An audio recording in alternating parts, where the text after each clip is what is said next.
सर्वं यश्चाधितिष्ठति स्वर्यस्य च केवलं तस्मै ज्येष्ठाय ब्रह्मणे नमः। अभयं मित्रात् अभयम् अमित्रात् अभयं ज्ञातादभयं परोक्षात् अभयं नक्तमभयं दिवानः सर्वा आशा मम मित्रं भवन्तु। ओम शांति शांति शांति।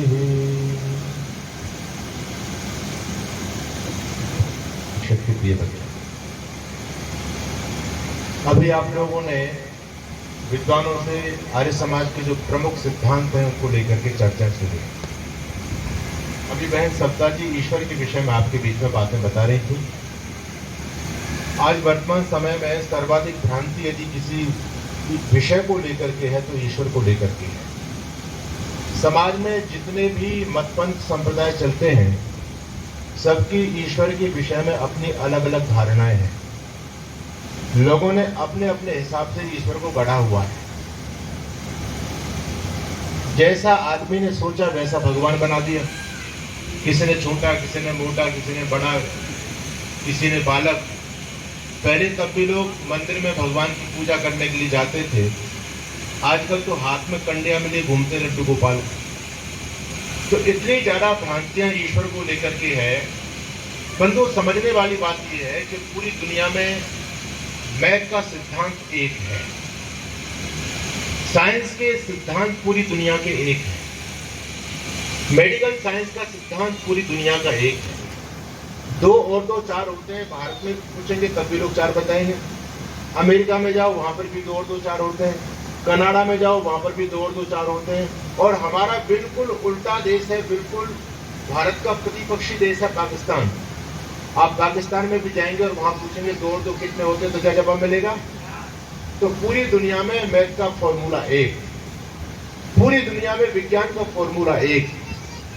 हमारे देश के बच्चे यूक्रेन में जाकर के, अमेरिका में जाकर के डॉक्टरी सीखते हैं और भारत में आकर के डॉक्टरी करते हैं। तो वहां जो पढ़ते हैं उसका प्रैक्टिकल भारत में हो रहा है। इसका मतलब पूरी दुनिया में मेडिकल का फॉर्मूला एक। लेकिन क्या पूरी दुनिया में ईश्वर का फार्मूला एक है या अलग अलग है? बड़ी विचित्र बात है। हर सब्जेक्ट का फॉर्मूला एक है, धारणा एक है, लेकिन क्या ईश्वर सब्जेक्ट नहीं है? ईश्वर विषय नहीं है? तो ईश्वर को लेकर के दुनिया की अलग अलग धारणाएं क्यों हैं? आप दुनिया की बात छोड़ दो, आप भारत देश में आ जाओ। भारत देश में जितने लोग हैं क्या ईश्वर को लेकर के उनकी एक मान्यता है? अच्छा, भारत की बात छोड़ दो, आप अपने बलरई में आ जाओ।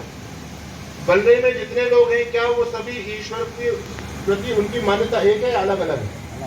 बड़ी विचित्र बात है। यानी ईश्वर एक सब्जेक्ट है, मुख्य विषय है जीवन का, उसको लेकर के लोगों की अलग अलग धारणा है और बाकी दुनिया के जितने विषय हैं सबको लेकर के दुनिया की एक धारणा है। परंतु ऐसा क्यों हो रहा है?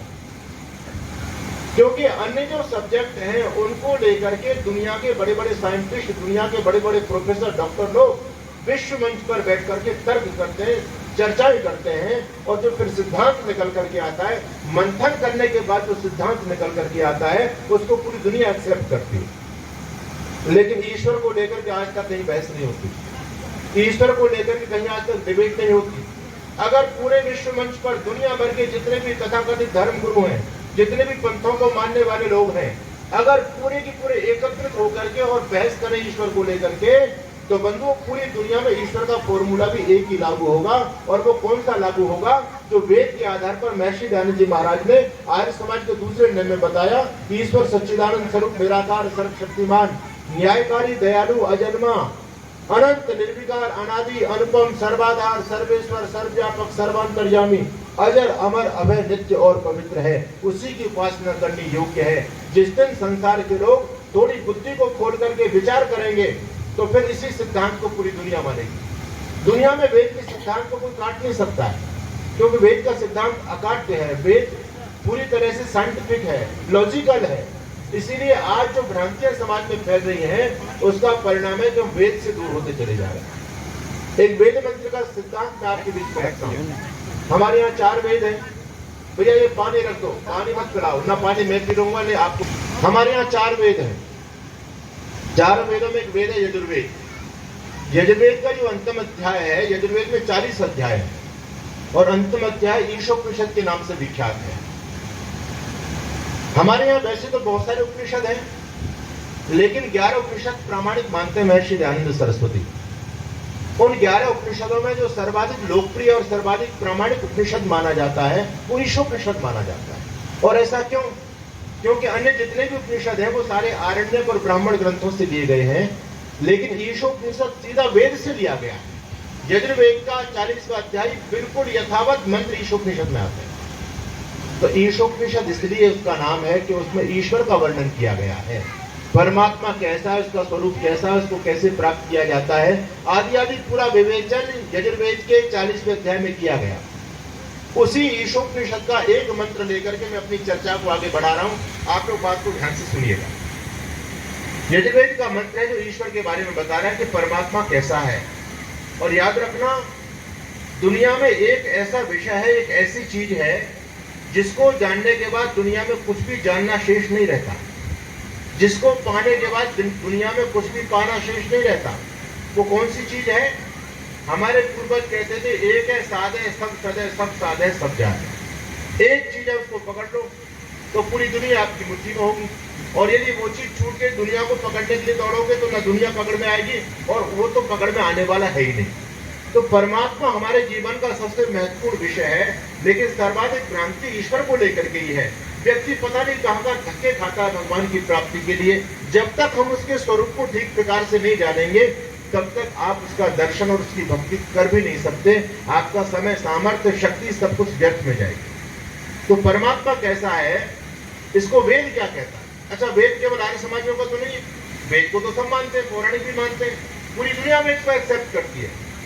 लेकिन वेद की जो बात है वो ईश्वर को लेकर के वेद की अवधारणा क्या है? याद रखिएगा, हम सभी महर्षि दयानंद को अपना आचार्य गुरु मानते हैं और महर्षि दयानंद जी महाराज ने जो भी कुछ कहा वो अपनी तरफ से बिल्कुल भी नहीं कहा। ऋषि दयानंद की विशेषता ये है कि स्वामी दयानंद जी ने जो भी कोई सिद्धांत हमको दिया वो टोटल वेद से दिया है, अपनी तरफ से एक बात भी ऋषि ने नहीं कही। आर्य समाज का तो दूसरा नियम है।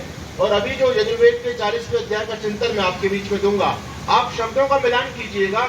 उस मंत्र में से बहुत सारे शब्द महर्षि दयानंद जी महाराज ने यथावत आर्य समाज के दूसरे नियम में लिखे।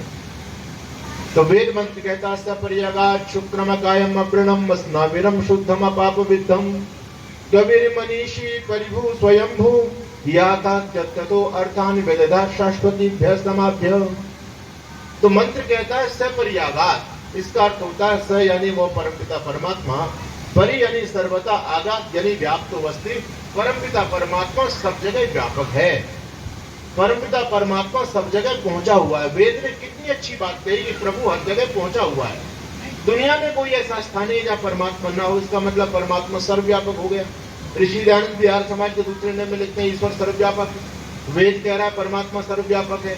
वेद ने दुनिया को सिद्धांत दिया कि परमात्मा कण कण में व्याप्त है बंधु, और वो है। और केवल हमारी वैदिक फिलॉसफी परमात्मा को कण कण में मानती है, और जो वेद से दूर है उन लोगों ने परमात्मा को अपनी अपनी कल्पनाओं के आधार पर अलग अलग स्थानों पर बिठा दिया। बंधुओं, याद आपको आना चाहिए, जब सूर्य अस्त हो जाता है, जब तक सूर्य उदय होता है तब तक तो हमको प्रकाश की आवश्यकता नहीं होती। लेकिन जब सूर्य अस्त हो जाता है तो लोग अपने सामर्थ्य के अनुसार उस अंधकार को दूर करने का प्रयास करते हैं, पुरुषार्थ करते हैं। उसी प्रकार से महाभारत काल के बाद ये जितने भी मतपंथ चले सारे महाभारत काल के बाद ही चले। महाभारत तक पूरी दुनिया वेदों को सर्वोपरि मानती थी, लेकिन महाभारत के भयानक युद्ध में बड़े बड़े विद्वान, बड़े बड़े मनीषी चिंतक सब धराशायी हो गए। तो उसके बाद में जब वेद का आलोक, वेद का सूर्य अस्त हो गया, वेद का प्रकाश बंद हो गया, तो फिर लोगों ने अपने अपने सामर्थ्य के अनुसार धर्म की व्याख्याएं करनी प्रारंभ की। उनमें कुछ लोगों की मंशा ठीक भी थी, कुछ स्वार्थी भी थी।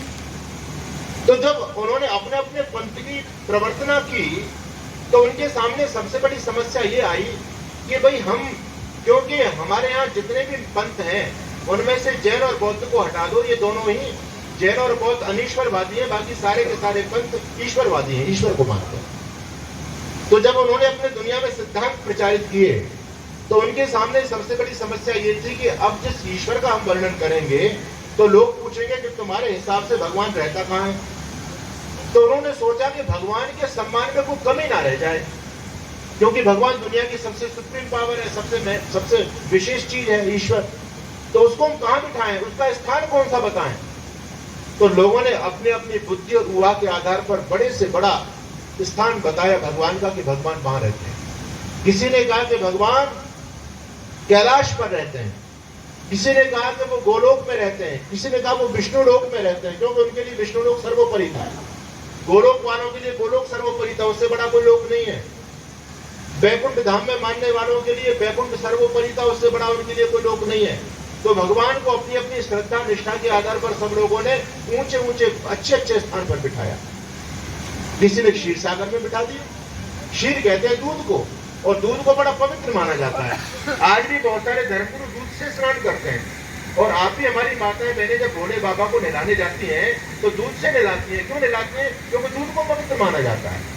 तो लोगों ने सोचा कि भगवान के सम्मान में कमी ना रह जाए, तो उनका हमारा भगवान तो क्षीर सागर में रहता है, किसी ने कहा हमारा कैलाश पर्वत पर रहता है, किसी ने कहा विष्णु लोक पर रहता है। सभी लोगों ने अपनी अपनी धारणाएं प्रस्तुत की। लेकिन उसके बाद में और भी पंथ आए। आज से लगभग 2000 साल पहले एक पंथ आया जिसको कहते हैं ईसाइयत। इन्होंने भी ईश्वर को माना और इससे पूछा कि तुम्हारा भगवान कहाँ रहता है। तो ये और आगे निकल गए। इन्होंने कहा भाई किसी ने तो वैकुंठ धाम में बनाया, किसी ने कैलाश पर्वत पर बता दिया। अब हम इनके बाद में आए तो हम अपने भगवान को और ऊपर लेकर के जाएंगे। इनसे पूछा तुम्हारा कहाँ रहता है, तो इन्होंने कहा हमारा चौथे आसमान पर रहता है। जैसे आप नीला नीला जो आसमान देखते हैं, इसके बाद फिर एक दूसरे नंबर का आसमान आएगा, फिर ऊपर चले जाएंगे, फिर तीसरे नंबर का आएगा, फिर चौथे नंबर का जो लास्ट आसमान है उस पर इनका भगवान रहता है। अब ये विद्या के शत्रु ये नहीं जानते कि आसमान होता क्या है। आप यदि एरोप्लेन में यात्रा करते हैं तो ये आसमान तो बहुत नीचे रह जाता है, आप इससे बहुत ऊपर चले जाते हैं। लेकिन विद्या इन्होंने पढ़ी नहीं, बस कपोल कल्पित कल्पनाओं में जी रहे थे और वैसी ईश्वर की धारणा कर दी। आज से 1450 साल पहले एक मत और आया धरती पर जिसको आप इस्लाम के नाम से जानते हैं। उनसे पूछा लोगों ने कि तुम्हारा भगवान कहाँ रहता है, भगवान के बारे में तुम्हारी धारणा क्या है। वो कहते हैं कि हमारा भगवान तो 7वें आसमान पर रहता है। वो ईसाइयों से और ऊपर निकल गए, बोले ईसाई तो 14 तक पहुंचे, हम और आगे चलते हैं। उन्होंने 7वें आसमान की घोषणा कर दी। लेकिन महर्षि दयानंद जी महाराज ने सत्यार्थ प्रकाश के 14वें समोल्लास में इन 4थे और 7वें आसमान वालों को धोकर के रख दिया। ऋषि ने कहा ये बताओ तुम्हारा भगवान जो 7वें आसमान पर रहता है, आसमान तो खुला स्थान होता है, वो आसमान पर रहता कहाँ है, किस पर बैठा हुआ है, उसका आधार क्या है। तो मुल्ला मौलवियों ने कहा कि हमारा भगवान तख्त पर बैठा हुआ है, 7वें आसमान पर तख्त पर बैठा हुआ है। तब पूछा भैया फिर तख्त किस पर टिका हुआ है बताओ। भाई तुम्हारा खुदा तख्त पर बैठा, फिर तख्त किस पर टिका हुआ। दूसरी बात ये बताओ कि तख्त बड़ा या तुम्हारा खुदा बड़ा। अगर तुम्हारा खुदा तख्त पर आ गया तो तख्त बड़ा, तो फिर तुम्हारा खुदा है ही क्या तख्त के सामने, फिर तख्त ही खुदा से बड़ा हो गया। और यदि ये कहते हो कि नहीं हमारा खुदा बड़ा, तो वो तख्त पे कैसे बैठ जाएगा। तो आज तक किसी मुल्ला पादरी के पास इन प्रश्नों का कोई जवाब नहीं। फिर उनसे पूछे चलो माना कि तुम्हारा भगवान तख्त पर बैठा हुआ है, तो वो तख्त किस पर टिका हुआ ये तो बोलो। तो कहने लगे वो जो तख्त है उसके चारों पाए एक एक फरिश्ते ने पकड़े हुए हैं, फरिश्तों के कंधे पर तख्त रखा हुआ है। प्रश्न अभी भी वही की वही है। फिर भी प्रश्न वही पैदा होगा कि भैया माना कि तुम्हारा खुदा तख्त पर है और तख्त खुदाओं का फरिश्तों के कंधे पर है, लेकिन फरिश्ते किस पर हैं? वो आकाश में वैसे लटक रहे हैं क्या? तो आज तक किसी मुल्ला मौलवी पादरी के पास इन प्रश्नों का कोई जवाब नहीं है और उनका जवाब कभी हो भी नहीं सकता। तो बंधुओं वेद ने कहा सब परियागात, लेकिन हम लोग भी पीछे नहीं है। हमने भी वेद के सिद्धांत की अवमानना करके कुछ धूर्त कोटि के लोग थे समाज में, उन्होंने अपनी दुकानें चलानी चाहिए तो उन्होंने समाज में एक नई धारणा प्रवर्तित की जिसको उन्होंने कहा अवतारवाद। कहते हैं कि भगवान का अवतार होता है। वेद कहता है कि भगवान सब सर्वव्यापक है, सर्वतो व्याप्तो अस्ति, सपरियागा सब जगह पहुंचा हुआ है। लेकिन हमारे भाई कहते हैं उसका अवतार होता है। अब अवतार का मतलब क्या होता है? अवतार का मतलब होता है उतरना। उतरा कहां जाता है? ऊपर से। अगर अवतारवाद की बात मुसलमान करें, ईसाई करें तो बात समझ में आती है। अच्छा वैकुंठ धाम वाले करें तो भी बात समझ में आ जाएगी, कैलाश पर्वत वाले करें तो भी बात समझ में आ जाएगी, क्योंकि ये सारी चीजें ऊपर हैं। तो इनका भगवान नीचे उतर करके आएगा तब तो अवतारवाद की थ्योरी साबित होती है। लेकिन हमारा वेद तो कहता है सपरियागात वो सब जगह पहुंचा हुआ है। वो कण-कण में व्यापक है, तो उसको कहीं आने की आवश्यकता नहीं है। अच्छा, भगवान अवतार लेकर के उतर के यहाँ आया तो पहले यहाँ नहीं था, पहले ऊपर था, तभी तो अवतार हुआ उसका, और अब यहाँ पर आ गया अवतार लेकर के तो ऊपर नहीं रहेगा। तो वैदिक फिलॉसफी पूरी तरह से चरमरा जाएगी। वेद एक ऐसा ग्रंथ है जो बुद्धि की बात करता है, उसमें कोई कपूर कल्पना नहीं है, उसमें कोई झूठी कहानियां नहीं है, उसमें कोई किस्से कहानी और इतिहास नहीं है। वेद में जो कुछ है वो पूरी तरह से सत्य विद्याएं हैं। तो वेद कहता है ईश्वर के बारे में सपर्यागात, तो परमपिता परमात्मा सब जगह पहुंचा हुआ है। लेकिन कुछ धूर्त कपटी लोगों ने भगवान को एक स्थान पर बिठा दिया, भगवान के अवतार की कल्पना की कि भगवान अवतार लेता है। लोगों ने कहा कहाँ लेता है भगवान अवतार, बताओ कहाँ भगवान का अवतार हुआ। तो लोग पुरानी कहानी बताते हैं, भैया पहले उसमें नरसिंह के रूप में हुआ, कभी सूकर के रूप में हुआ, कभी कच्छप के रूप में हुआ, कभी मीन के रूप में हुआ। अरे बोले अब तो बताओ, अब अरे जब तो हो गए तो हो गए, अब बताओ भगवान का अवतार कहाँ है। तो बहुत सारे लोगों ने कह दिया हम ही भगवान के अवतार है।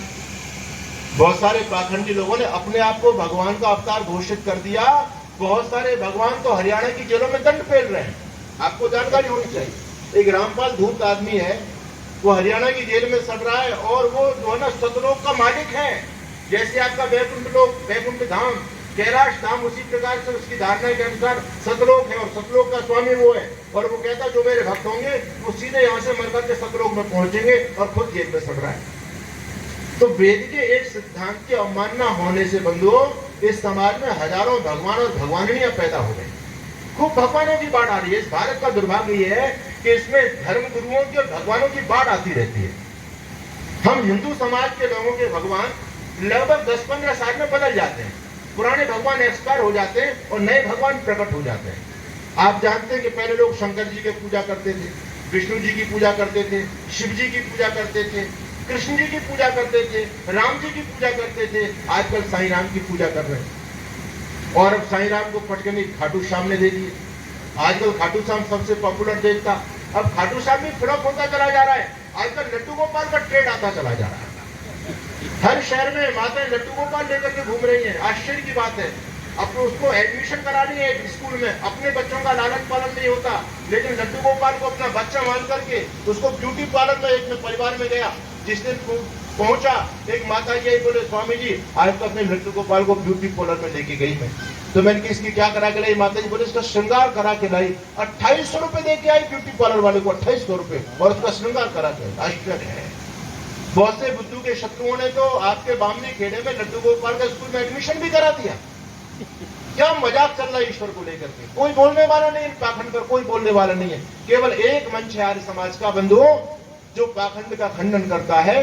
बाकी दुनिया के तमाम गुरु और तमाम पंथ पाखंड को बढ़ाने का काम कर रहे हैं। मूर्ख बनाओ मौज उड़ाओ। जो व्यक्ति समाज को जितना ज्यादा मूर्ख बनाने में एक्सपर्ट है वो समाज में उतना बड़ा धर्मगुरु घोषित हो जाता है, तो लोग उसकी पूजा करते हैं। तो समाज में सब बेवकूफ बनाने में लगे हुए, कोई पाखंड का खंडन नहीं करता। ये तो ऋषि दयानंद की कृपा हो गई। उस ऋषि दयानंद ने सत्य कहने की हिम्मत की। ऋषि से पहले कौन बोलता था और आज भी कौन बोलता है? कुछ गिने चुने आर्य समाजी लोग हैं, ये सत्य का खंडन करते हैं, सत्य का खंडन करते हैं। बाकी तो मामला गड़बड़ी चल रहा समाज के अंदर। तो वेद ने कहा सपर्यागात का मतलब समझ में आया आपके? सपर्यागात का मतलब क्या होता है? परमात्मा सर्वव्यापक है, सब जगह पहुंचा हुआ है। आगे वेद कहता है सपर्यागात शुक्रम। शुक्रम का मतलब होता है सर्वशक्तिमत। परमात्मा सर्वशक्तिमान। सर्वशक्तिमान का अर्थ क्या हुआ? सर्वशक्तिमान का अर्थ ये नहीं हुआ कि भगवान जो चाहे सो कर दे। सर्वशक्तिमान का अर्थ होता है कि उसके पास तो पूर्ण शक्ति है, वो अपने कार्यों को करने में किसी की मदद नहीं लेगा। हम जो भी काम करते हैं दुनिया में तो दूसरे लोगों की मदद से करते हैं, अपने स्वतः नहीं कर सकते। हमारा सामर्थ्य कम है, हमारे पास अल्प शक्ति है, लेकिन भगवान के साथ सर्व शक्ति है। भगवान सबसे बड़े पावरफुल है। तो भगवान सूर्य बनाते हैं तो किसी की मदद लेते हैं क्या? चंद्रमा बनाए तो किसी की मदद ली क्या? भगवान ने पृथ्वी बनाई, किसी की मदद ली? भगवान ने नदियां बहाई तो किसी जेसीबी वाले ठेकेदार से कांटेक्ट किया कि भैया तू नदी खोद के जा, मैं नदी चलाऊंगा? तो भगवान अपने कार्यों में किसी की मदद नहीं लेते। इसको कहते हैं सर्वशक्तिमान। बात समझ में आ रही है? ऋषि दयानंद क्या कहते हैं? समाज कहने में ईश्वर सच्चिदानंद सर्वशक्तिमान, परमात्मा सर्वशक्तिमान है, परमात्मा सर्वव्यापक है। आगे सुनिए वेद ने क्या कहा? सपर्यागात शुक्रम अकायम। अकायम का मतलब होता है शरीर से रहित। अकाय, काय यानी शरीर। अकायम, अव्रणम, अस्नाव्रणम, तीन बात कही वेद ने, और बड़ी गंभीर बात है, सोचने योग्य बात है। परमात्मा अकाय है, उसका कोई शरीर नहीं है। आगे का अवृणम, अवृणम का मतलब होता है उसके शरीर में कोई घाव नहीं है। अस्नाविरम का मतलब होता है उसमें कोई नसनाड़ी नहीं है। तीन बात हो गई, अकायम, अवृणम, अस्नाविरम। तो यहाँ पर प्रश्न किया कि भाई जब भगवान को अकाय कह ही दिया, उसका शरीर ही नहीं है, तो अवृणम अस्नाविरम की आवश्यकता क्या है? भाई शरीर होगा तभी तो नसनाड़ी होंगी, शरीर होगा तभी तो घाव होगा। जब शरीर का हमने निषेध कर दिया पूरी तरह से, तो अवृणम अस्नाविरम का औचित्य क्या रह गया? तो बंधुओं, महर्षि दयानंद जी महाराज का तो यजुर्वेद का भाष्य उपलब्ध है ही, लेकिन शंकराचार्य जी ने जो पूरा पौराणिक जगत शंकराचार्य को अपना वेद बात को मानता है, शंकराचार्य को अपना गुरु मानता है, शंकराचार्य जी ने वेद का भाष्य तो नहीं किया, लेकिन उपनिषद का भाष्य किया शंकराचार्य। तो इस मंत्र पर महर्षि दयानंद का भाष्य भी उपलब्ध है, शंकराचार्य का भाष्य भी उपलब्ध है, मैदर और सायण का भाष्य भी उपलब्ध है। सारे के सारे विद्वान इस मंत्र को लेकर एक मत हैं, और वो क्या कहते हैं? कहते हैं कि परमात्मा तीनों शरीरों से रहित है। अकायम, अवृणम, अस्नाविरम, इसका मतलब परमात्मा तीनों शरीरों से रहित है। तीन शरीर हमारे हैं। एक होता हमारा स्थूल शरीर, ये जो हाथ मांस का पुतला है, जो कुछ समय के बाद खत्म हो जाएगा, फिर नया मिलेगा, है ना, इसको कहते हैं स्थूल शरीर, जो 5 तत्वों से मिलकर के बना है। क्षित जल पावक गगन समीरा, पंच तत्व मिल बनो शरीरा। ये जो शरीर है आपका, ये स्थूल शरीर है बंधु। इस स्थूल शरीर के अंदर एक सूक्ष्म शरीर भी रहता है, और याद रखना, स्थूल शरीर बार बार मरता है, बार बार जन्म लेता है, फिर मरेगा, फिर जन्म लेगा, फिर मरेगा, फिर जन्म लेगा। लेकिन स्थूल शरीर, सूक्ष्म शरीर कभी नहीं मरता। वो एक बार मिलता है, एक बार, और उसके बाद हमेशा जीवात्मा के साथ रहता है। ये बाहर वाला तो बार बार बदलेगा, कभी कुत्ते का, कभी गधे का, कभी घोड़े का, कभी इंसान का, ये बदलता रहेगा अपने कर्म के आधार पर। लेकिन अंदर वाला जो सूक्ष्म शरीर है वो कभी नहीं बदलता। वो कब तक रहता है? जब तक मुक्ति ना हो जाए तब तक एक ही सूक्ष्म शरीर रहता है, जो 17 तत्वों का संघात है। सत्यार्थ प्रकाश में महर्षि दयानंद जी महाराज उसका विस्तृत वर्णन करते हैं। 17 तत्वों से सूक्ष्म शरीर बनता है, और एक होता है हमारा लिंग शरीर, कारण शरीर। मुक्ति में सूक्ष्म शरीर भी छूट जाएगा, मुक्ति में रहेगा लिंग शरीर। तो 3 प्रकार के शरीर होते हैं। हम लोगों के 3 प्रकार के शरीर हैं। तो वहां कहा कि परमात्मा तीनों शरीरों से रहित है, ना परमात्मा का स्थूल शरीर है, ना सूक्ष्म शरीर है, और ना लिंग शरीर है। इसका मतलब जब परमात्मा का शरीर ही नहीं, तो उसका कोई आकार ही नहीं, तो आप उसको आकार कैसे दे सकते? फिर भगवान की मूर्ति कैसे बन सकती है? बड़ी विचित्र बात है। वेद ने बिल्कुल मना कर दिया, उसका कोई शरीर नहीं, वो निराकार चेतन तत्व है, लेकिन फिर भी इंसान ने उसकी मूर्ति बना दी। इंसान दुनिया का सबसे घातक प्राणी है, सबसे घातक। ये जो भी बनाता है सब में अपना दिमाग घुसाता है, अपने हिसाब से सोचता है, अपने हिसाब से। जिसको इसने बनाया, चाहे वो पदार्थ आकृति देने योग्य नहीं था, लेकिन जब तक इंसान ने किसी भी पदार्थ को, किसी भी वस्तु को आकृति दी है, तो अपनी आकृति दी है। अच्छा, समय की कोई आकृति है क्या? समय नहीं। अब 4 बजने वाले हैं, 3:30 बज गए, समय है। इस समय की कोई आकार है? लेकिन जब एक चित्रकार ने समय का भी जब आकार दिया, तो उसने इंसान का चित्र बनाया, और उसमें बड़ी अपनी ऊहा लगाई। सामने से जब उसका आकार दिया इंसान का, तो सामने बाल दिए उसके, ढका हुआ चेहरा पूरा बाल से, और पीछे से बिल्कुल सपाट, बिल्कुल चिकना। उस चित्रकार से पूछा किसका चित्र है? कहते हैं समय का चित्र है। बोले समय का भी कोई चित्र हो सकता है क्या? बोले हाँ, समय का चित्र है। तो इस चित्र से आप क्या कहना चाहते हैं? कहते हैं इसके आगे बाल है, आगे से ढका हुआ इसका चेहरा। इसका मतलब समय को कोई पहचान नहीं पाता। समय को यदि आप कवर करना चाहते हैं तो आगे से पकड़िए उसको। अगर समय निकल गया तो पीछे हाथ मलते रह जाओगे, पीछे से पकड़ाने वाला नहीं है, क्योंकि पीछे से वो सपाट है, बिल्कुल चिकना है। मेरा कहने का भाव ये है कि जब चित्रकार ने समय को भी चित्र देना चाहा, तो आदमी की शक्ल दी। जब इंसान ने सूर्य को भी शक्ल देनी चाहिए, सूर्य को आकार देना चाहा, तो आदमी का आकार दिया। आप रोज सूर्य को देखते हैं, इस सूर्य में कोई आंख ना कान है क्या? है कुछ भी नहीं। लेकिन आप गूगल पर, या जो सूर्यवंशी क्षत्रिय होते हैं, उनके घर में सूर्य भगवान का फोटो होता है, तो उसमें तो सारी आंख ना कान सब कुछ बना दिया, ऊपर से अग्नि की लपटें निकाल दी। बोले सूर्य भगवान है, तो क्या सूर्य ऐसा है क्या? नहीं। इंसान ने जब सूर्य का भी चित्र बनाना चाहा बंधुओं, तो उसको अपनी शक्ल दी। इंसान ने जब गंगा का चित्र बनाना चाहा, तो उसको भी अपनी शक्ल के अनुसार बनाया। गंगा मैया, गंगा का मतलब होता है, अरे गंगा चलो आपसे दूर है, आपके पास तो यमुना मैया है ना, यमुना बहता हुआ पानी। लेकिन आप यमुना मैया के मंदिर में जाओ, तो वो यमुना नहीं है, वहां पर एक स्त्री बिठाई हुई है, ऊपर से लेके नीचे तक स्त्री का बहुत सुंदर रूप, नीचे जल की धाराएं पानी को लेके, ये यमुना मैया है, गंगा मैया है। क्या गंगा मैया ऐसी है? हमारे यहाँ मंत्र है गायत्री मंत्र, गायत्री छंद का नाम है, शब्दों का नाम है। शब्दों की कोई मूर्ति नहीं हो सकती, लेकिन गायत्री परिवार वालों ने उसको भी मूर्ति में जब ढाला, उसका भी चित्र बनाना चाहा, तो उसको भी इंसान का रूप दिया। आप गायत्री तपोभूमि जाइए तो वहां गायत्री माता विराजमान है। तो मैं आपको बताना चाहता हूं कि जब इंसान ने सोचा कि भाई भगवान को भी बनाया जाए, तो भगवान को कैसे बनाए, तो इंसान ने अपना ही रूप भगवान को दे दिया। लेकिन वेद ने कहा परमात्मा तीनों शरीरों से रहित है, उसका कोई रूप नहीं हो सकता। तुम हो निर्लेप नारायण कहाँ, चंदन लगाऊं मैं, अजब हैरान हूं भगवान तुम्हें कैसे रिझाऊं। आश्चर्य की बात है। आगे वेद ने कहा सपर्यगा शुक्रम कायम अवृणम अस्नाविरम शुद्धम आपा अपविद्धम। शुद्धम, शुद्धम का मतलब होता है परमात्मा पवित्र है, अशुद्ध नहीं है। और पहले वेद ने कहा सपर्यगा सर्वव्यापक है। अब जरा आप थोड़ा सा चिंतन कीजिएगा, जो चीज सर्वव्यापक हो वो चीज शुद्ध रह सकती है क्या? बोलो बोलो, बात समझ में आ रही नहीं आ रही आपके? बात समझ में आ रही है आपके? जो चीज सर्वव्यापक हो, सब में रहती हो, वो चीज शुद्ध रह सकती है क्या? हाँ या ना? अच्छा बोलो, भगवान सब जगह रहते नहीं रहते? रहते हैं, रहते पक्का। तो भगवान नाली में भी रहते हैं क्या? बोलो, मलमूत्र में रहते हैं भगवान? अभी चुप हो गए, बोले कहेंगे तो भगवान का अपमान हो जाएगा। अब सिद्धांत हम जानते नहीं है। ये कारण इसलिए कि हम लोगों ने स्वाध्याय करने बंद कर दिए। हम स्वाध्याय कहां करते, पढ़ते नहीं है, और सैद्धांतिक चर्चा सुनना नहीं चाहते।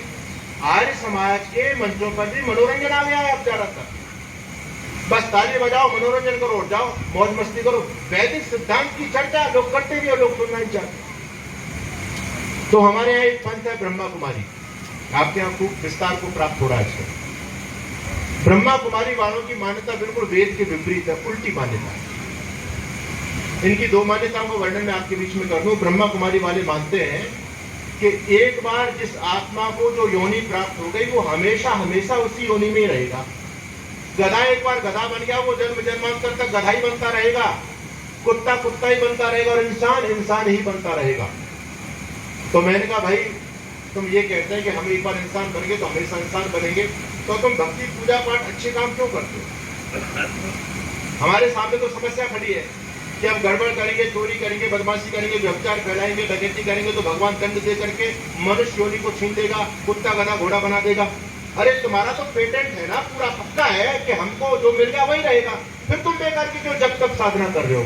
फिर पब्लिक को क्यों तुम पागल बना रहे हो? तो इनके पास इसका कोई जवाब नहीं है। हमने कहा एक बात बताओ, भगवान ने भाई गधा बना दिया, वो हमेशा गधा ही रहेगा, है ना, कुत्ता कुत्ता ही रहेगा, तो फिर उसको गधा को गधा क्यों बनाया? भगवान ने अन्याय क्यों कर दिया? हमको इंसान बनाया, हमारे साथ भगवान ने ये क्यों न्याय क्यों किया? हमको इंसान क्यों बनाया? गधे को गधा क्यों बनाया? कुत्ते को कुत्ता क्यों बनाया? इनके पास कोई जवाब नहीं। एक बात कहते हैं कि आर्य समाज के लोग ईश्वर को सर्वव्यापक मानते हैं और कहते हैं वो शुद्ध भी है। तो ये दोनों विपरीत बात हो गई। भगवान सर्वव्यापक है तो नाली के अंदर भी मानना पड़ेगा, और जब नाली में मानेंगे तो भगवान शुद्ध कैसे हो गया? बताओ दो जवाब इसका। तो हमने उनसे पूछा ये बताओ तुम भगवान को सर्वव्यापक मानते हो या नहीं मानते? कहते हम भी मानते हैं। तो मैंने कहा फिर आप में और हमें अंतर क्या रह गया? तो कहने लगे महाराज हम सर्वव्यापक तो मानते पर ऐसा सर्वव्यापक नहीं मानते जैसा आप मानते हो। तो हमने कहा सर्वव्यापक की फिर अलग अलग परिभाषा है क्या?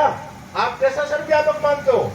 कहते हैं जी हम यहाँ तो भगवान को सब जगह मानते हैं पर अच्छी अच्छी चीजों में मानते, गंदी चीजों में नहीं मानते। मैंने कहा इसका मतलब ये कि भगवान को नाली को देख के बदबू आती होगी तो भगवान नाली को छोड़ के भाग जाएगा, बोले मैं नहीं रहता इसमें, ये तो गंदी चीज है।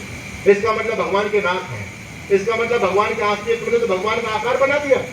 अब इन ब्रह्मा कुमारी वाले विद्या के शत्रुओं के पास इसका कोई जवाब नहीं है। बंधु परमात्मा सर्वव्यापक है, परमात्मा शुद्ध स्वरूप है। वेद कहता है, कोई आम मैं नहीं कह रहा हूं, आपने कह रहे वेद कहता है, और वेद की बात तो अकाट्य होती है, वेद को कौन काट सकता है? एक आर्य परिवार की लड़की थी, सत्संग में जाती थी आर्य समाज की, उसकी शादी ब्रह्मा कुमारी परिवार में हो गई। तो जब ब्रह्मा कुमारी परिवार में बहू बन करके गई तो उसके ससुराल वालों ने वही प्रश्न किए, अरे तुम्हारे समाजी लोग ईश्वर को सर्वव्यापक मानते हो और फिर शुद्ध भी मानते हो, अरे भैया जो मलमूत्र में भगवान को मानेंगे तो वो शुद्ध कैसे रह गया? इसका जवाब दो। तो उस बेटी के पास उनके प्रश्न का कोई जवाब नहीं था। आर्य समाज के सत्संग में जाती थी, लेकिन इतनी पढ़ी लिखी नहीं थी, उसने ग्रंथों का स्वाध्याय नहीं किया। लेकिन ये धारणा उसके मन में बिल्कुल बैठी हुई थी अच्छी तरह से कि आर्य समाज की बात को दुनिया में कोई काट नहीं सकता। मैं इनके प्रश्न का जवाब नहीं दे पा रही हूँ, ये मेरी कमी है क्योंकि मैंने अच्छी तरह से स्वाध्याय नहीं किया है। लेकिन आर्य समाज वेद की बात करता है और वेद की बात को दुनिया में कोई नहीं काट सकता। मैं इनके प्रश्न का जवाब ढूंढूंगी। उसने कई सालों तक स्टडी की, स्वाध्याय किया बंधुओं, और स्वाध्याय करने के बाद उस बहन ने पुस्तक लिखी, वो दिल्ली से प्रकाशित है। पुस्तक का नाम है हाँ ईश्वर सर्वव्यापक है, और वो दिल्ली से प्रकाशित हुई। उसमें ब्रह्मा कुमारी वालों को धोखे रख दिया। आप कभी पढ़िएगा, आपको पुस्तक मिल जाए। आपके पढ़ने की इच्छा है तो मेरा तो काम है भूख पैदा करना, भोजन तो आपको ही करना पड़ेगा। तो अपने ग्रंथों को खोल के पढ़ना चाहिए, इसमें बहुमूल्य रत्न छुपे पड़े। तो लोग ये कहते हैं कि परमात्मा सर्वव्यापक भी है, परमात्मा शुद्ध कैसे होगा। मैं आपको उदाहरण देकर के आगे बढ़ता हूं। बंधु बताओ, सूर्य की किरणें नाली पर पड़ती है तो क्या सूर्य गंदा हो गया? गंदगी का प्रभाव सूर्य पर पड़ा? उस पर कोई प्रभाव नहीं। अच्छा, सोने का क्या रेट है बताओ? सोने का रेट क्या है आजकल? 1 लाख पार चला गया। 1 लाख का 1 तोला, एक सोने का सिक्का 1 लाख में मिल रहा है। आपके पास में 1 लाख का सोने का सिक्का है। अगर वो सोने का सिक्का नाली में गिर जाए तो अब कितने का रहेगा? बोलो बोलो। उस पर कोई असर पड़ा क्या? उस पर कोई असर नहीं है। सूर्य पर कोई असर नहीं है। वेद कहता है, शास्त्र कहता है, चिति शक्ति अपरिणामिनी अप्रति संक्रमा दर्शित विद्या शुद्ध अनंता च। वो परमपिता परमात्मा चिति शक्ति यानी वो चेतन शक्ति अपरिणामिनी है, अप्रति संक्रमा है, दर्शित दिशा है, शुद्ध और अनंत है। बंधु, कुछ ऐसी चीजें होती है जिन पर इन चीजों का अप्रति संक्रमा कह दिया। संक्रमण उसमें नहीं होता, कोई चीज घुसती नहीं है उसमें, वो अपने स्वभाव में रहता है। जैसे मान लीजिए बिजली जा रही है, तार में बिजली बह रही है, और आपने बिजली के तार को बिल्कुल गंदी सड़ी नाली से होकर के निकाल दिया और वहां बल्ब जल रहा है, तो वो बल्ब बदबू छोड़ेगा क्या? अरे तार तो बिजली तो गंदी नाली में होकर के गई थी, लेकिन क्या गंदगी का प्रभाव बिजली पर पड़ा क्या? अच्छा, बिजली को आप गुलाब जल में होकर निकाल दो और वहां जो आपका हंडा चल रहा है तो वो खुशबू देगा क्या? तो इस बिजली पर ना तो गंदगी का प्रभाव पड़ा, न खुशबू का प्रभाव पड़ा। इसी प्रकार से परमात्मा पर इसका कोई प्रभाव नहीं होता। बहुत सारे उदाहरण देने के, आप उस पुस्तक को पढ़िएगा। आगे मैं बढ़ता हूँ। सपरियागात शुक्रम अकायम अपरिणम शुद्धम अपाप विद्धम। अपाप विद्धम का मतलब होता है परमात्मा पाप कर्म से रहित है। ईश्वर कभी पाप नहीं करता। पाप वो करता है जो अज्ञान से ग्रसित होता है। हम अज्ञानी हैं, हम पाप पक्ष में धस जाते हैं, लेकिन परमात्मा कभी पाप नहीं करते। अच्छा, भगवान ही पाप करेगा तो हम उससे क्या प्रेरणा लेंगे? अच्छा, सोचने वाली बात है। एक आर्य समाज कहता है कि परमात्मा पाप से रहित है, लेकिन हमारे पौराणिक भाई बंधुओं ने तो परमात्मा को पाप में स्थान दिया और अच्छी तरह से स्थान दिया। भजन गाते हैं, दुनिया में तेरा है बड़ा नाम, आज मुझे भी तुझसे पड़ गया काम। मेरी विनती सुने तो जानू मानू तुझे मैं राम, और राम नहीं तो कर दूंगा सारे जग में तुझे बदनाम। अभी भक्ति हो रही है इनकी। भगवान राम को चैलेंज दे रहे हैं, या तो मेरा काम करते नहीं तो तुझे सारी दुनिया में बदनाम कर दूंगा। तो क्या भगवान बदनामी का काम करता है? इनसे पूछा जाए। इन लोगों ने तो भगवान को बदनाम करने में कोई कसर नहीं छोड़ी। ये तो केवल आर्य समाज है। अरे चलो ईश्वर की बात छोड़ दो, पहले महापुरुषों पर आ जाओ। दुनिया की सबसे बेवकूफ जाति हिंदू जाति। लाला लाजपत राय कहते हैं दुनिया के जितने महापुरुष थे उन महापुरुषों को उनके विरोधियों ने बदनाम किया, लेकिन योगेश्वर कृष्ण को उनके खुद के भक्तों ने बदनाम किया। दुनिया की सबसे मूर्ख जाति हिंदू जाति, जो खुद अपने महापुरुषों को कलंकित करती है, मनमाने गंदे गंदे भद्दे भद्दे आरोप लगाती है और खुश होती है, तालियां बजाती है और नाचती है। आश्चर्य की बात। इस जाति को कौन बचाएगा? कैसे बचेगी हिंदू जाति? मनमाने दोष लगा रहे हम अपने महापुरुषों पर। तो हमने तो अपने महापुरुषों को, जितने भी हमारे ऋषि थे, कोई ठीक ठाक बचा ही नहीं, किसी का चरित्र ठीक ठाक है ही नहीं, सबका चरित्र हनन कर दिया। तब जो चरित्र हनन किया, चाहे वो कृष्ण हो, चाहे वो शिव हो, चाहे वो ब्रह्मा हो, चाहे वो अश्विनी कुमार हो, चाहे वो इंद्र हो, सबके बारे में गंदी गंदी कहानी आपको पुराणों में पढ़ने के लिए मिलेगी। वेद ने कहा शुद्धम अपाप विद्धम, परमपिता परमात्मा पाप कर्म से रहित है, वो कभी पाप कर्म में नहीं फंसता। हम पाप करते हैं क्योंकि हम अज्ञानी हैं, हमारा अल्प सामर्थ्य है। भगवान सर्वज्ञ है, सर्वशक्तिमान है, इसलिए ईश्वर कभी पाप नहीं करता है। अब पाप विद्धम कवि मनीषी परिभू स्वयंभू। कवि, परमात्मा को कवि कहा। कवि का मतलब होता है सर्वज्ञ। आप लोगों ने कहावत सुनी होगी, जहां ना पहुंचे रवि वहां पहुंचे कवि। अच्छा, सूर्य का प्रकाश हर जगह पहुंच जाता है प्राय, लेकिन जहां सूर्य का प्रकाश भी नहीं पहुंच पाता वहां कभी अपनी कल्पनाओं के द्वारा पहुंच जाता है। हमारे आदरणीय शास्त्री जी, श्री भानु प्रकाश शास्त्री जी यहाँ पर परमात्मा को वेद ने कवि कहा है, और कवि का मतलब सर्वज्ञ, मनीषी। अगला विशेषण वेद कहता है मनीषी। मनीषी का मतलब होता है मनोगत भावों को जानने वाला। परमात्मा हमारे मनोगत भावों को जानता है। हमारे मन में जो चल रहा है, दुनिया की मशीन फेल हो सकती है लेकिन परमात्मा कभी फेल नहीं हो सकता। हमारे बीच में पूज्यपाद गुरुदेव पहुंच रहे हैं, भावों को जानने वाला। अच्छा बताओ, भगवान एक है या अनेक? बोलो, मेरी बात समझ आ रही है आपको? नहीं आ रही? तो जवाब दो, मौन मत बैठो। ईश्वर एक है या अनेक? आपके बरारी में जो भगवान है वही भगवान हरिद्वार में, या हरिद्वार वाला अलग है? और मथुरा वाला बिहारी जी एक है या अनेक? देखिए, तो अब जब आपके बलरई में जो मंदिर में जा रहे हैं और मंदिर में प्रार्थना कर रहे हैं और यहाँ बात नहीं बन रही आपकी, तो आपने बलरई वाले भगवान को छोड़ दिया और आप हरिद्वार चले गए। तो क्या हरिद्वार वाला भगवान जानता नहीं है बलरई वाला ही है, यहाँ पर आ गया? क्या आप खाटू श्याम चले गए तो खाटू श्याम नहीं जानता है बलरई वाला है? अरे जब यहाँ नहीं सुन रहा तो वहां क्या सुनेगा? आपकी याद रखना।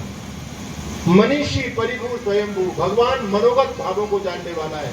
आपका कर्म जितना आपको देने का पात्र बनाता है, भगवान उतना देगा बंधु, याद रखना। परमात्मा कभी चाहे कितनी भी स्तुति करो आप उसकी, कितनी भी स्तुति करो, कितने गुण गाओ, भगवान कभी तुम्हारी स्तुति से प्रसन्न होकर के तुमको ज्यादा नहीं दे सकता। और चाहे तुम उसको गाली दो, मत पालो बिल्कुल भी, तो जितना देना उससे रत्ती मात्र कम नहीं कर सकता। ईश्वर कभी भी आपकी चापलूसी में और आपकी नाराजगी से प्रभावित नहीं होता। संसार के लोग प्रभावित होते हैं लेकिन ईश्वर कभी भी प्रभावित नहीं होता है। तो वेद कहता है परिभू स्वयंभू। परिभू का मतलब वो सर्वोपरि है, उससे ऊपर दुनिया में कुछ भी नहीं है। और स्वयंभू का मतलब स्वयं सिद्ध है। वो स्वतः अपने आप से है, उसको किसी ने पैदा नहीं किया। जो पैदा हो जाए वो ईश्वर नहीं हो सकता। ईश्वर वह जो सारे जगत के उत्पन्न होने से पूर्व वर्तमान। महर्षि दयानंद ईश्वर स्तुति प्रार्थना उपासना के मंत्रों में एक गजब की ईश्वर की विशेषता बता रहे हैं। कहते हैं ईश्वर वो जो सब जगत के उत्पन्न होने से पूर्व वर्तमान। अच्छा बताओ, ये माइक पहले था या माइक को बनाने वाला पहले होगा? बनाने वाला। तो ईश्वर पहले है, संसार पहले है? ईश्वर पहले, क्योंकि ईश्वर के द्वारा संसार निर्मित है, ईश्वर ने संसार को बनाया। ऋषि दयानंद कहते हैं जो सब जगत के उत्पन्न होने से पूर्व वर्तमान है वह ईश्वर है। अच्छा बताओ, हनुमान जी से पहले संसार था या नहीं? तो जो लोग हनुमान जी को ईश्वर मानते हैं उनका सिद्धांत गलत। पर ईश्वर तो पूर्व सारे जगत के उत्पन्न होने से पहले वर्तमान है। अच्छा, जो कृष्ण जी को ईश्वर मानते हैं तो कृष्ण जी से पहले ईश्वर, ब्रह्मांड संसार था या नहीं?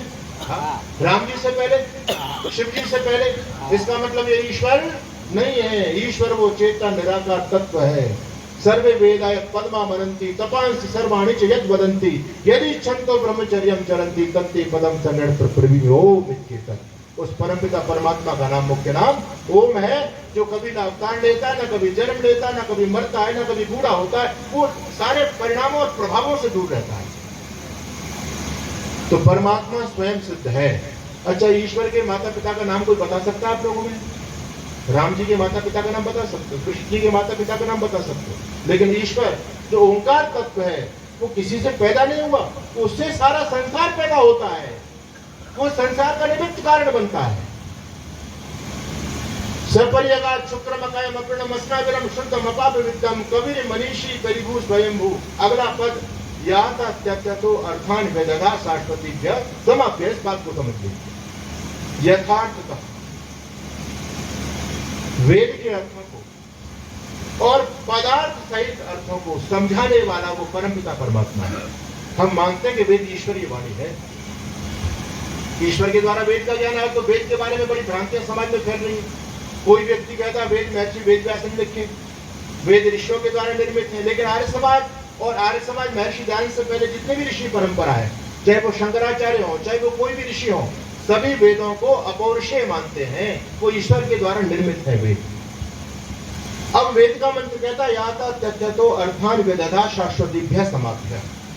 आज हमको जो ज्ञान मिला है, इस ज्ञान का मूल ईश्वर है। अगर ईश्वर ना होता तो आज भी हम अज्ञानी और मूर्ख होते। एक इंसान के बच्चे को, 1.5 साल के बच्चे को, मासूम से बच्चे को मनुष्य के समुदाय से दूर कर दिया, उसको भेड़ बकरियों के बीच में रखा। तो जब वो भेड़ बकरियों के बीच में रखा तो उसकी पूरी एक्टिविटी भेड़ बकरियों वाली हो गई।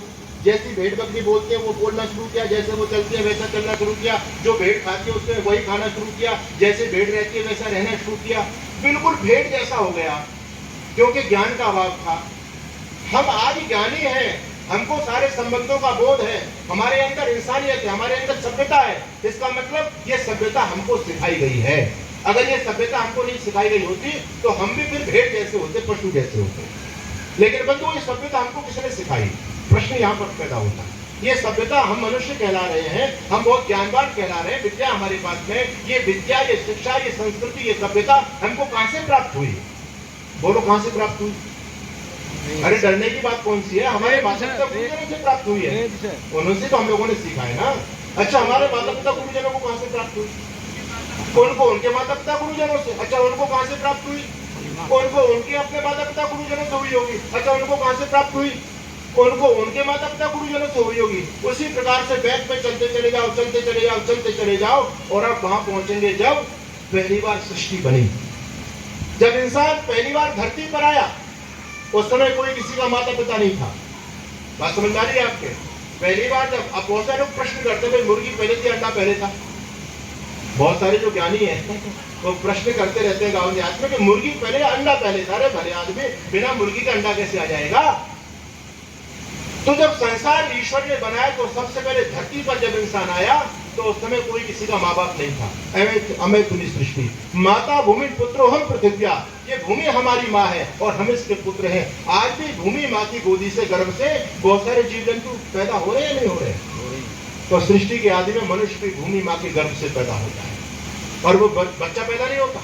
बच्चा पैदा होता तो उसको खिलाएगा कौन, उसको नहलाएगा कौन, उसका पालन कौन करेगा? तो पूर्ण युवावस्था में सृष्टि का सृजन करते हैं, युवक और युवतियां पैदा होते हैं, और फिर आगे उनका फिर संबंध चलता है, फिर ये मैथिली सृष्टि प्रारंभ होती है। लेकिन प्रश्न मेरा ये है कि जब पहली बार इंसान धरती पर आया तो उसको ज्ञान किसने दिया? भाई माता पिता गुरुजन तो नहीं थे। अगर उनको ज्ञान नहीं देते तो वो तो अज्ञानी रह करके मर जाते, उनको कोई सभ्यता नहीं होती, वो कुछ जान नहीं पाते, वो उल्टा सीधा खा पी करके मर जाते।